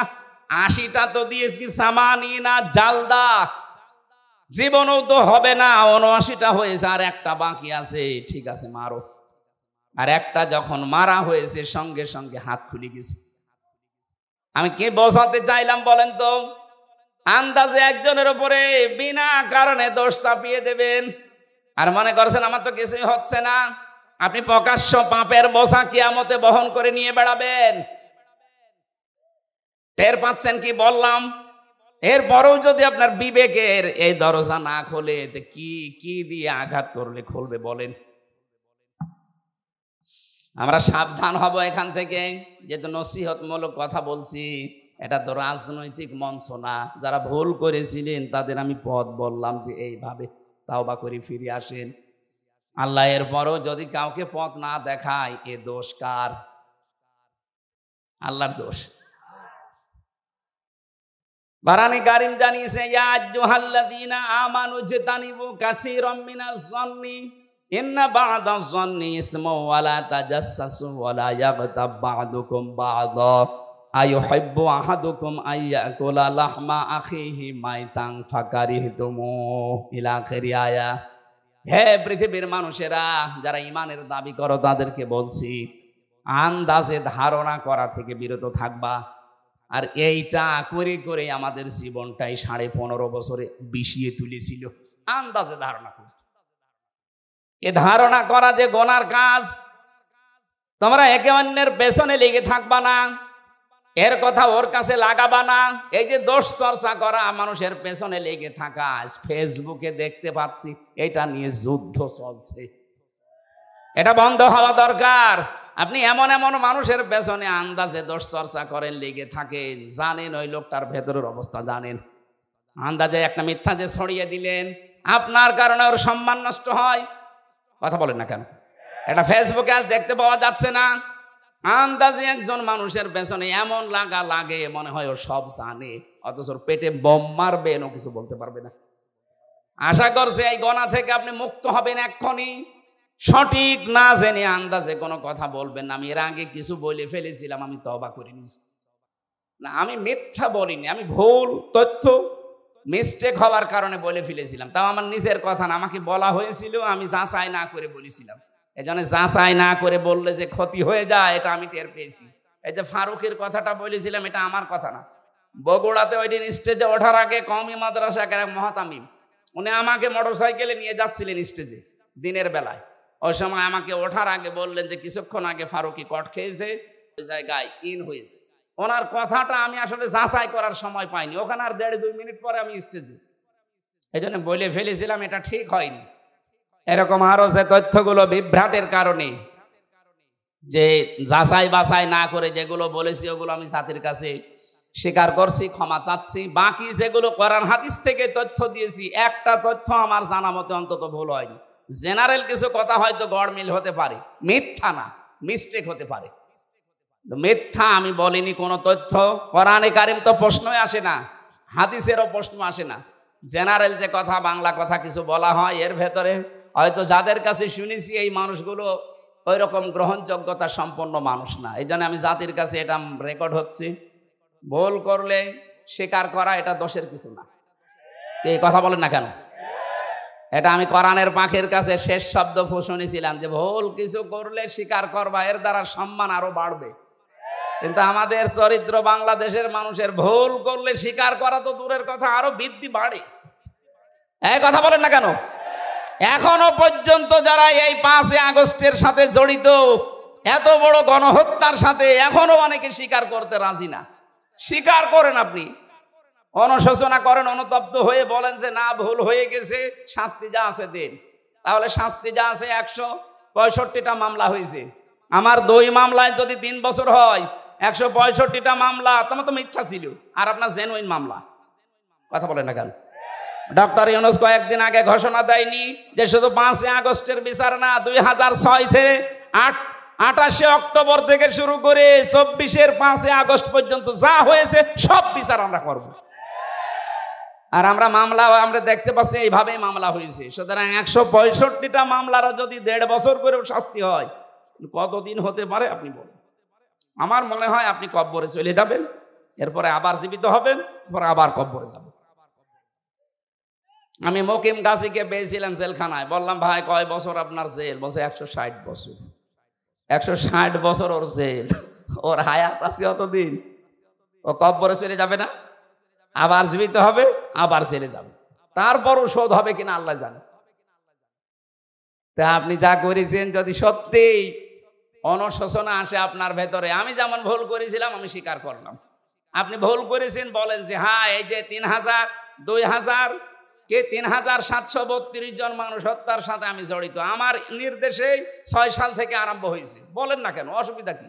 কারণ আপনি তো বলেছিলেন লোকে বইটা নিয়ে আসে, এরা তো আর এমনি যেতে চায়নি, আপনি বলেছিলেন এরা নিয়ে গেছে, আপনি হুকুমের আসামি। এই কথা বলছেন না কেন? এটাকে আমি মিথ্যা বলছি না সত্য? এটা একেবারে পানির মতো স্বচ্ছ দেখা যাচ্ছে। এক হিন্দু ড্রাইভারকে পেয়েছিলাম ওই 7 সালে, 6 সালের ঘটনার পরে। এখান থেকে যাচ্ছিলাম আমি সিরাজগঞ্জ গোল চত্বর থেকে, মাহফিল ছিল আমার এই যে রায়গঞ্জ না রায়পুর আছে, এখানে ছিল। ওনারা মোটরসাইকেলে দিয়ে গেল এই মোড়ে, তখন বাসে আসতাম, তখন কেবল দাখিল পরীক্ষা দিয়ে আলেমে পড়ি, এই সময় ওই ছোটখাটো মিলাদ পড়তাম। আমারে নিয়ে বাসে তুলে দিল, বাসের গাড়ির ড্রাইভার এই যে নাটোর রোডে, এই বনপাড়ার এই রোডে যাওয়ার সময় রাস্তার মাঝে একটা কুকুর মরিয়ে পড়ে আছে, কুকুরের উপর দিয়ে না দিয়ে বাম দিয়ে দিল, গাড়ি ঝাঁকি দিয়েছে। ড্রাইভারকে বললাম আপনি এমন করলেন, এক্ষুনি তো উল্টিয়েছে। আমার বলছে দেখছেন একটা কুকুর মরিয়ে পড়ে আছে, আমি আবার ডবল করে চাকা দেবো, আমার বিবেক নেই। আমি বললাম আরে ভাই এ তো মরা কুকুর, এ কি মেরে ফেললে কি আর না মারলে কি? ড্রাইভার আমার দিকে ঘুরে বলছে হুজুর আপনি কি আসলে হুজুর নাকি বেশ ধরেছেন? আপনি কেমন হুজুর, দেখছেন যে একটা মরা কুকুর পড়ে আছে, আমি ডবল করে গাড়ির চাকা চালাবো, আমার বিবেক নেই? হ্যাঁ। আপনার নাম কি? সুব্রত। আমার নাম শুনে বুঝলাম ওর ইমান নেই, কিন্তু বিবেক আছে। কথা বলছে না কেন? ওর গায়ে থাবা দিয়ে বলেছিলাম যে ভাই আপনার ইমান নেই কিন্তু আপনার বিবেক আছে, মরা জিনিস আপনি আর ডবল করে মারলেন না। অথচ গত বছরে, এটা 7 সাল, গত বছরে 6 সালের অক্টোবরের 28 তারিখে আমার জসিম ভাইকে ওরা মেরে ফেলার পরে লাশের উপরে ড্যান্স দিয়েছে। এদেরকে মানুষ বলা যায়? এখনো পর্যন্ত যারা বলছেন না কি হয়েছে কি হয়েছে, আপনার উপরে তো হয়নি। ওই জসিম যদি আপনার বাবা হয়তো আপনি টের পেতেন। কথা বলেন না কেন? জানে যার কাছে যে অপরাধ আমরা করি তার কাছে যে স্বীকার করব, অনুশোচনা করব, অনুতপ্ত হব, এটা আমাদের আদি পিতা করেছিলেন, এই জন্য সে মাপ পেয়েছেন। শয়তান করে নাই, এই জন্য সে মাপও পায় না। হযরত আদম আলাইহিস সালাম বলেছিলেন, রব্বানা যালামনা আনফুসানা, হে আল্লাহ আমার ভুল হয়ে গেছে, আমি জুলুম করে ফেলেছি, তুমি যদি আমার উপরে রহমত নাজিল না করো, আমাকে যদি মাফ না করো, তাহলে আমি ক্ষতিগ্রস্ত হয়ে যাব। অন্যায় করার পরে স্বীকার করা, আফসোস করা, অনুশোচনা করা, অনুতপ্ত হওয়া, এটা আদম আলাইহিস সালামের খাসলত। কথা বলেন না কেন? আর অন্যায় করার পরে স্বীকার না করে আর্গুমেন্ট পেশ করা শয়তানের খাসলত। ও বলেছিল, আনা খায়রুম মিনহু খলাকতানি মিন নার ওয়া খলাকতাহু মিন তিন, যে আমি একে সেজদা দেব মানে আমি আগুনের তৈরি আর ওটা মাটির তৈরি, আমার ভেতরে পাওয়ার আছে, শক্তি আছে, আমি সব জ্বালিয়ে দিতে পারি, আর ও তো মাটি উপরে থাকে, ও তো ক্ষমতাই নেই। শয়তান অহংকার করেছিল ক্ষমতার, পাওয়ারে। কিসের? বলেন বলেন। শয়তান যদি ক্ষমতার অহংকার করার কারণে আল্লাহর কাছে দুইটা জিনিস থেকে চিরবঞ্চিত হয়েছে, এক নম্বরে শয়তান কোনোদিন ক্ষমা পাবে না, দুই নম্বরে শয়তান কোনোদিন জান্নাত পাবে না। এই 15.5 বছরে যারা ক্ষমতার দম্ভ দেখিয়েছেন, যারা ক্ষমতার দম্ভ দেখিয়েছিলেন, বলেন তো এই শয়তানের সাথে মিলে যাচ্ছে কিনা?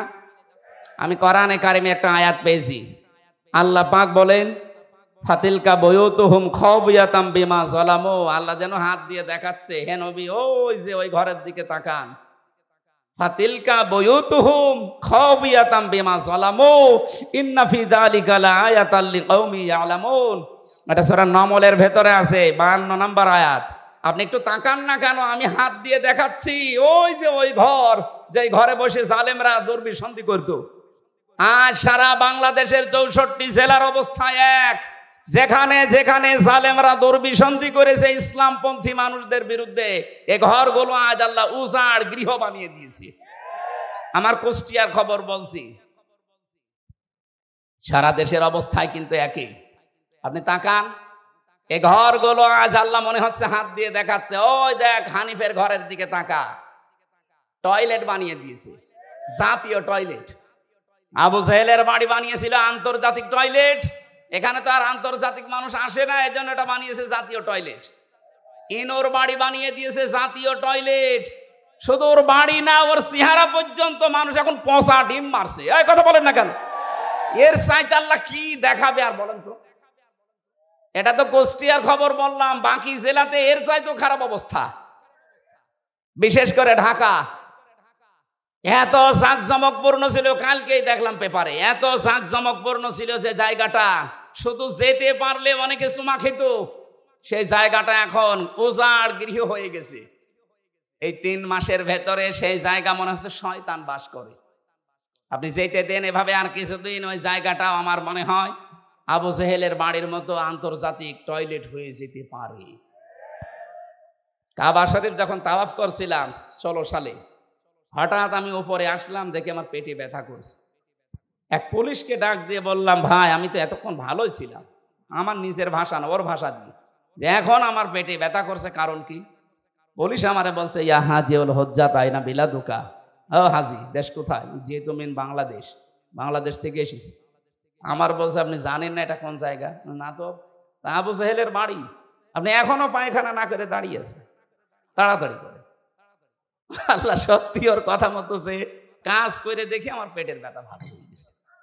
আমার তো মনে হচ্ছে এরকমই কিছু সামনে হতে যাচ্ছে, নাই তো আল্লাহ ফা তিলকা দিত না। তিলকার আগে ফা আছে, যারা আরবি গ্রামার বোঝে ওদের জিজ্ঞাসা করেন। বালাগাত মান থেকে ফা শব্দটা 13টা অর্থে ব্যবহার হয়।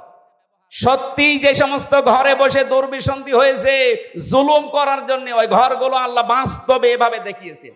ফা তিলকা বুয়ুতুহুম, বাইতুনের বহুবচন বুয়ুত, তার মানে এদেশে বহু ঘরে এরকম জুলুমের কথাবার্তা বলা হয়েছে, দুর্বিসন্ধি করা হয়েছে। এই আয়াতগুলো আমার মনে হয় সামনে আমাদেরকে আল্লাহ একেবারে খাপের খাপ, মমতাজের বাপ দেখাবে। এই কথা বলছে না কেন? আপনাকে রাগ হয়ে গেল? এই জন্য ধারণা থেকে বেঁচে থাকবেন, উল্টাপাল্টা ধারণা করবেন না কারো উপরে। যাদের উপরে আন্দাজে এরকম তহমত দিচ্ছেন যে আকীদা খারাপ, আকীদা খারাপ, ওদের আকীদা পবিত্র কত আপনি টের পাচ্ছেন। আমি নিজে কাছে থেকে দেখেছি এই মানুষের আকীদা, বিশ্বাস, এদের যে আল্লাহর উপরে তাওয়াক্কুল, এই মানুষগুলোর যে ইখলাস, কাছে না থাকলে দূর থেকে খালি ফতোয়াই দিয়ে যাবেন। 5 দিন থাকেন তার কাছে, তার ইবাদতের মাত্রা কি আপনি এখনো টের পাননি। আন্দাজে সারা পৃথিবীর মানুষের মহব্বত আল্লাহ তার অন্তরের ভেতরে, তার মহব্বত সারা পৃথিবীর সৃষ্টি জগতের ভেতরে এমনি ঢুকিয়ে দেয়, কাজ করা লাগে। এক কথা বলছে না কেন? তার মতো চেহারার মানুষ নেই দেশে। কই তাদের উপরে তো মানুষের ভালোবাসা মহব্বত তৈরি হয় না? তৈরি হয় কেন? ইন্নাল্লাযীনা আমানু ওয়া আমিলুস সালিহাতি সায়াজআলু লাহুমুর রহমানু ওয়ুদ্দা।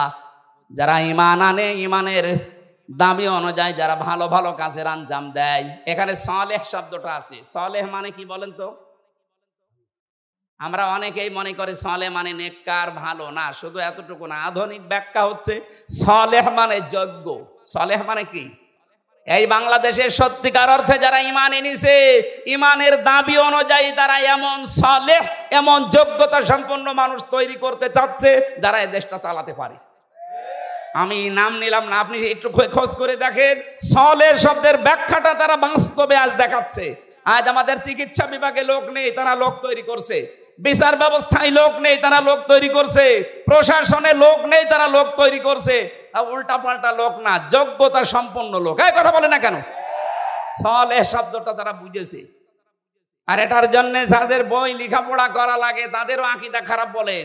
এই সালেহ শব্দের আধুনিক ব্যাখ্যা পেয়েছি 20 শতাব্দীর মুজাদ্দিদ সাইয়্যিদ আবুল আলা মওদুদী রহমতুল্লাহ আলাইহি তার লিখিত বই থেকে এই মানুষগুলো এই ব্যাখ্যা পেয়েছে। এই জন্যই তো তারা এখন সালেহ শব্দটাকে বাস্তবে রূপ দেওয়ার চেষ্টায় আছে। আমরা শুধু মসজিদের ইমাম ভালো এটা জানি, মাদ্রাসার মুহতামিম ভালো, অধ্যক্ষ ভালো জানি, কিন্তু আমরা চাই ডাক্তারও যেন রাজশাহীর ডাক্তার ফাতিমা সিদ্দিকার মতো হয়, ডাক্তার যেন ফরিদপুরের ডাক্তার শাহিন জর্দারের মতো হয়, ডাক্তার যেন খুলনার ডাক্তার মতিয়ার রহমানের মতো হয়। এইরকম ডাক্তার বানাতে চাই, যোগ্য এবং সৎ। এই কথা বলেন না কেন? এই কর্মকাণ্ডে যারা নিজেদেরকে ইনভলভ করবে, আল্লাহ বলেন সায়াজআলু, সিন দিয়েছেন, সায়াজআলু লাহুমুর রহমানু ওয়ুদ্দা। সৃষ্টি জগতের ভেতরে একটা মহব্বত আমি আল্লাহ তার প্রতি তৈরি করে দেব। আমি তো বাস্তবে তাই দেখতে পাচ্ছি। লোকটা সেখানে যাচ্ছে আজ পঙ্গপালের মতো মানুষ ভালোবাসায় একটু দেখার জন্য, শুয়ে দেওয়ার জন্য পঙ্গপালের মতো ছুটতেছে। কেন? তারা দেখা যায় না টিভিতে, তারা দেখা যায় না মোবাইলে। এই সমস্যা কি? শেষ করে দেব? এটা দিলেন কেন এখন? কমন সেন্স নেই আমার? কেন? কি সমস্যা কি? আপনি কথা শুনছেন না তাহলে? আমি কিন্তু জিজ্ঞাসা করবো সালেহ মানে কি? আধুনিক ব্যাখ্যা যদি বলতে না পারেন না, ওই খালি 1500 বছর আগের পড়া বাদ দিন। আমার মনে হয় বিরক্ত হয়ে গেছেন আপনারা না? শেষ করে দেব? কোরআনে কারিম থেকে 6666, 6636, দুইটা মতই আছে। একটা মত আমরা মানি, 6666 মানেন। এর ভেতরে একটা মাত্র আয়াত পড়েছি, 4টা কথা আল্লাহ দিয়েছেন আয়াতের ভেতরে। এক একটা শব্দের ভেতরে লক্ষ লক্ষ কথা। ফি জিলালিল কোরআনে, আমি জেলখানায় বসে বসে দেখেছিলাম, ওখানে জিলালিল কোরআনটা আর তাফহিমুল কোরআনটা পাওয়া যায়, অন্যান্যটা নেই। কারণ যারা যায় তারা তো এই ধরনের মানুষ যায়, এরা সেভাবে হোক ঢোকায়। আমি জিলালিল কোরআন থেকে আজকের তাফসির করছি না, আপনারা উঠে চলে যাচ্ছেন মানে? 2-1 যান, যুবক মানুষ যাবেন না, তাহলে কিন্তু সমস্যা আছে। হ্যাঁ, যুবক মানুষ যাবেন না, কারণ এখানে মেয়েদের, অনেক মেয়ের বাপ আসে জামাই খুঁজতে। এখন আপনি যদি 1-1.5 ঘন্টা 2 ঘন্টা পরে চলে যান, ও বলবেন না, এর কাছে মেয়ে বিয়ে দিলে মেয়ে জাহান্নামে যাবে। এই জন্যে আপনি নিজের পায়ে নিজে কোড়াল মারবেন না, অন্তত কিছুক্ষণ বসেন, কষ্ট হলেও। 1-1.5 ঘন্টা আপনি যদি বসে থাকতে না পারেন, আপনার বিয়ে করলে আপনার বউ মনে হয় টেকবে না। শেষে এই সিরাজগঞ্জের বদনাম হবে নাকি? আমি আর নিচে নামলাম না। তেলাওয়াত করছি, জবান খুলে সবাই পড়বেন। আউযু বিল্লাহি মিনাশ শাইতানির রাজিম, বিসমিল্লাহির রহমানির রহিম, ইয়া আইয়ুহাল্লাযীনা আমানু রুকউ ইলা আখির আয়া। এ পর্যন্ত থাক আজকে। এই ইরকাউ রুকু শব্দের যত ব্যাখ্যা আছে আমি টপ টু বটন চেষ্টা করব বলার। বাকি আসজুদু, ওয়াবুদু, আফআলুল খায়রা, এই চারটা। এখনো বেলকুচিতে 2টা মাহফিল আছে, এক জায়গায় আসজুদু নেব, এক জায়গায় ওয়াবুদু রব্বাকুম। আফআলুল খায়রা এটা আরো বিস্তারিত। ভালো কাজ বলতে ধোকা খাই আমরা, ভালো কাজ কি আমরা এখনো জানি না অনেকে। আমরা চেষ্টা করব বলার। প্রথমটা শুরু করছি। আল্লাহ ডাক দিয়েছেন এখানে কোনো বেঈমানকে না, ইমানদারকে। সুতরাং বেঈমান যদি থাকেন আপনি চলে যান, ওই যে চলে যাচ্ছে চলে যান। না না, বেঈমানের জন্য আজকের আয়াত না, আজকের আয়াত ইমানদারদের জন্য। যান আপনি তাড়াতাড়ি চলে যান। এখন প্রশ্ন আসতে পারে, আমার যে ইমান আছে আমি কিভাবে টের পাবো? আমার যে বিশাল জুব্বা গাই, আমার মাথায় পাগড়ি, এত বড় টুপি, আমার ইমান নেই মানে? না, ইমান আছে কিনা সাহাবী প্রশ্ন করলেন। বিশ্বনবী বললেন, ইদা সাররাতকা হাসানাতুকা ওয়া সাআতকা সাইয়্যাতুকা ফাআনতা মুকমিন। মুসলিম শরীফের হাদিস। যখন তোমার ভালো কাজগুলো তোমাকে আনন্দ দেবে আর অন্যায় কাজ করলে ভেতর থেকে একটা বাধা আসবে, তখন বুঝবে তোমার ইমান আছে। আপনি এবার বলেন তো যে আপনার অন্যায় কাজ দেখলে আপনার কি ভেতর থেকে একটা বাধা আসে? না, আসে না।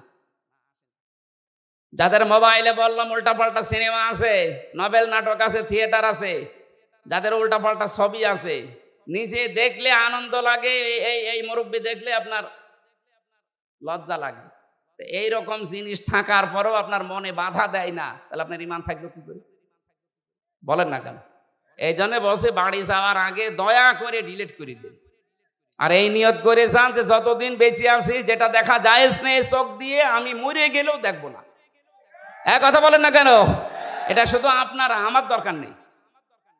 আমি সহ যারাই আছি অন্তত এই গোনা থেকে, চোখের এই গোনা থেকে আমরা আজকে মোবাইলটাকে পবিত্র রাখি। আমার এর ভেতরে আন্তর্জাতিক স্কলার যারা, বিশেষ করে ডক্টর নোমান আলী খান, ডক্টর জাকির নায়েক, আর আমার খুব বাংলাদেশের সাজ্জাদ কামাল উদ্দিন জাফরি হাফিজাহুল্লাহ, ওনার লেকচার আছে।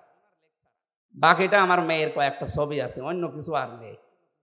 আর আপনার মোবাইলে খালি পরিমণের ছবি।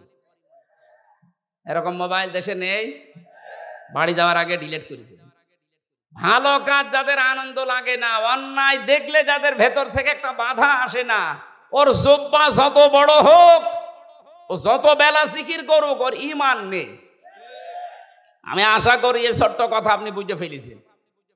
এবার আল্লাহ ইমানদারকে ডাক দিয়ে ঘোষণা দিচ্ছেন, ইরকাউ, রুকু করো। রুকু করো এই শব্দ বললে আমরা বুঝি এভাবে মাথা ঝোঁকানো না। রুকু শব্দের প্রধান অর্থ 2টা। কোরআনে কারিমে এটা 42-43 নম্বর আয়াত সূরা বাকারা আছে, ওয়া আকিমুস সালাতা ওয়া আতুজ যাকাতা ওয়ারকাউ মা'আর রাকিঈন।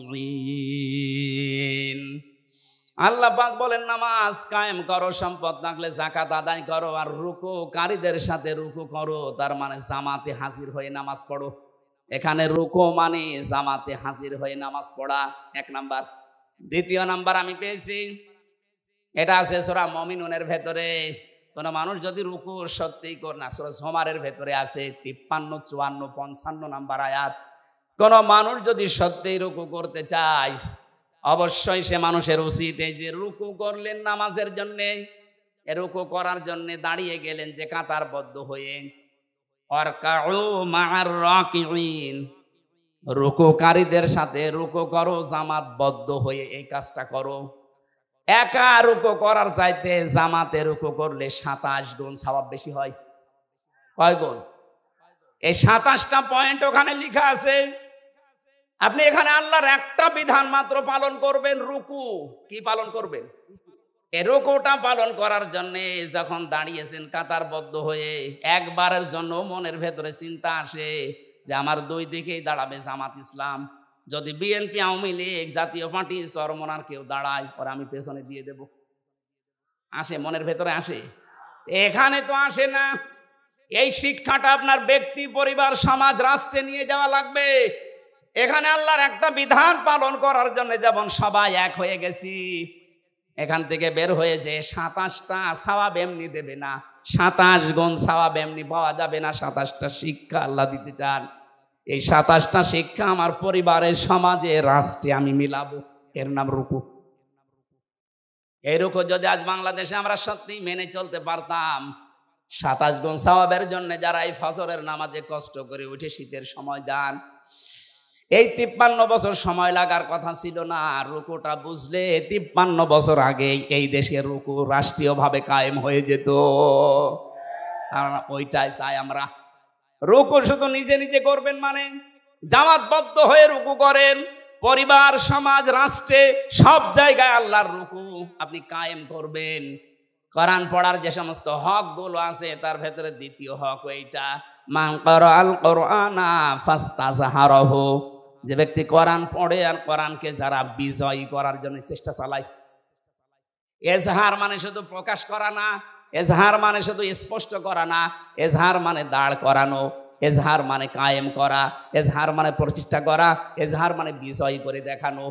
53 বছরে আজও আমরা রুকু করতে আসি, কিন্তু কোরআনে কারিমকে আজও বিজয়ী করতে পারিনি। কথা বলেন না কেন? এটা অনেকে রাজনীতি মনে করে আপনি দূরে থাকেন। কোন কারণে থাকেন আমি খুঁজে পাইনি।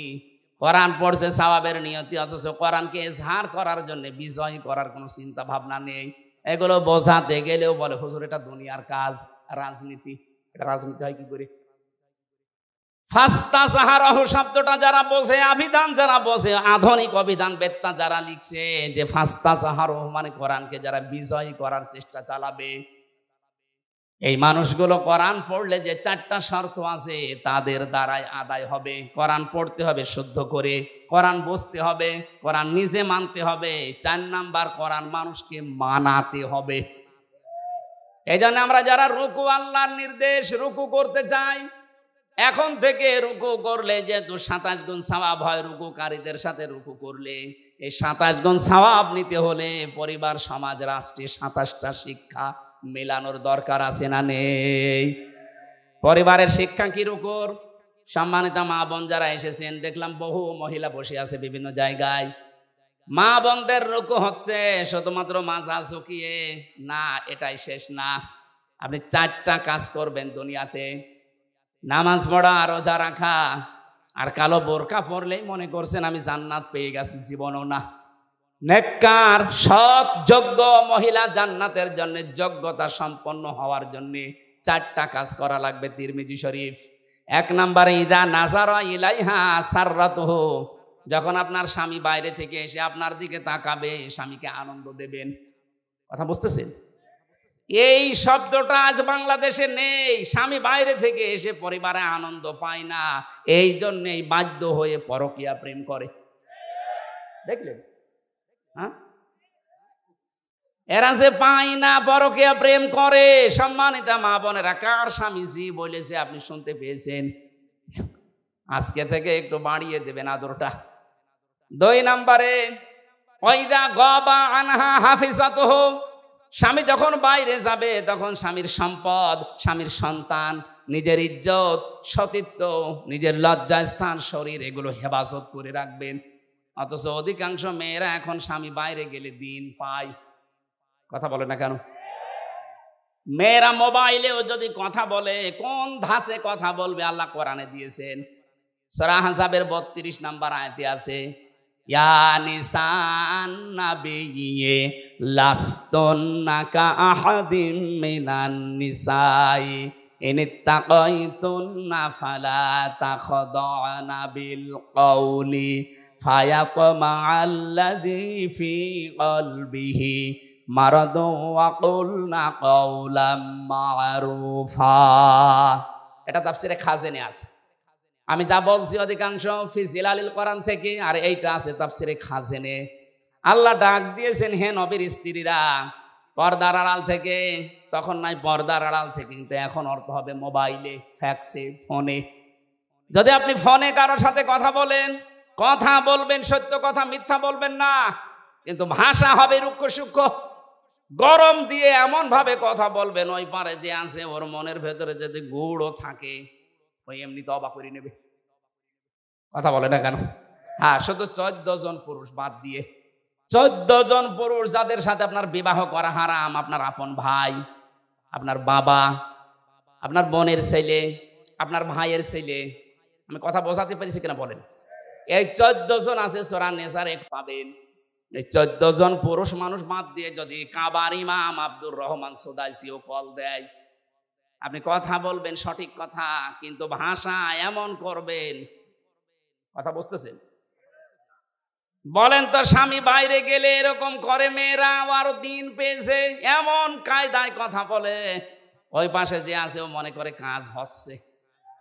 2 দিন 5 দিন 1 মাস 2 মাস পরে দেখা যাচ্ছে 2-3 সন্তানের মাকে নিয়ে উনি আল্লাহর রাস্তায় পালিয়ে গেছে। না, এটা করা যাবে না। 3 নাম্বারটা বলার জন্য আমি রুকুর ব্যাখ্যায় হাদিসটা নিয়ে এসেছি। তাই ভালো করে শোনেন। অতুইনু আলা দীনি যাওজাতিহা, আপনার স্বামী যদি দ্বীনের কাজ করে, দিন প্রতিষ্ঠার কাজ করে, মানবতার পক্ষে কাজ করে, স্বামীকে সময় দেবেন, স্বামীকে ছাড় দেবেন, স্বামীকে উদ্বুদ্ধ করবেন। কিন্তু অধিকাংশ মেয়েরা এই লাইনে নেই। ওর স্বামী দিনের একামতে দিনের কাজ করে, দিন প্রচারে কাজ করে, মানবতার সেবা করে, ও আরো বাধা দেয়। আপনি নামাজ পড়ে রোজা রেখে কালো বোরকা পরেও জান্নাত যেতে পারবেন না। 4 নাম্বারটা হচ্ছে স্বামী যেটা পছন্দ করে ওটা যদি জায়েজ হয়, জীবন থাকতে আপনাকে ওইটা মেনে নেওয়া লাগবে। আমি স্বামী, যত স্বামী এখানে আছে প্রত্যেকটা স্বামী আমরা চাই বিয়ের পরে যেন আমাদের মা বাবা আমাদের সাথে থাকে। আমি খেয়ে থাকি না খেয়ে থাকি, আমার মা বাবা সাথে থাকবে, কথা বলে না কেন? কিন্তু 100টার 98টা মহিলা এটা চাই না।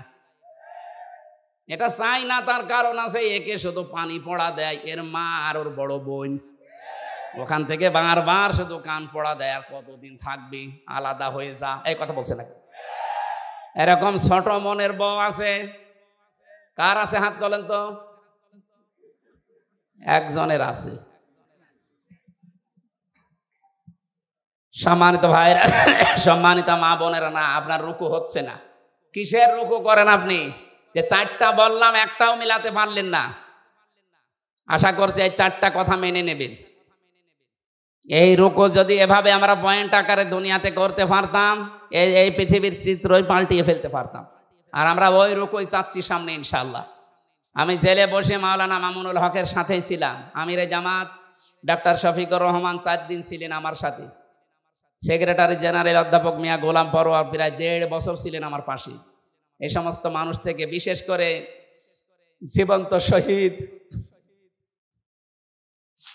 এটিএম আজহারুল ইসলাম, এই মানুষটাকে আমি 3টা বছর, উনি ছিলেন ফাঁসির কন্ডেম ছেলে, মাঝে মাঝে আদর করে আমাকে বই পাঠাতেন, প্রোডাক্টিভ মুসলিম, মধ্যম পন্থা, এমন এমন সুন্দর সুন্দর বই, ওনার কাছে প্রায় 150-এর উপরে বই আছে। আমাকে বলতেন, হামজা আমি তো বাইরে যেতে পারি না, তুমি যদি যেতে পারো এই কথাগুলো জাতিকে পড়ে পড়ে শোনাবা।